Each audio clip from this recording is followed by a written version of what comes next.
Today, I'm diving into the tricky world of Spanish to figure out the real difference between para and por, and I'm challenging myself to explain it all without getting confused. You see, both para and por can translate to for in English, but that's where the similarities end.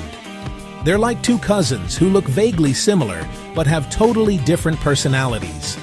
Many Spanish learners get these two prepositions mixed up, and it's easy to see why. They both deal with concepts of purpose, time, and cause, but in very different ways.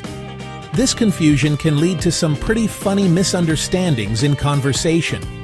Imagine saying, voy a la tienda por un regalo, when you mean to say you're going to the store for a gift, but you actually end up saying you're going to the store because of a gift. Yeah, it gets messy. The thing is, por often talks about reasons, causes, or exchanges, like estoy cansado por el trabajo. I'm tired because of work. On the other hand, para usually talks about destinations, deadlines, or purposes, like este regalo es para ti. This gift is for you. So while por often answers the question why, para answers for what or for whom. A simple trick to help you remember the difference is to think of para as being about towards or for the benefit of.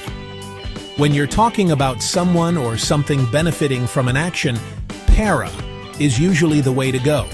For instance, if you're talking about a gift meant for someone, you use para. But if you're talking about the reason you're doing something, por is your friend. This trick isn't foolproof, but it helps. To drive it home, let's recap. Para is about purpose, destination, or beneficiary, while por deals with cause, reason, or exchange. Keep practicing, and soon it'll become second nature.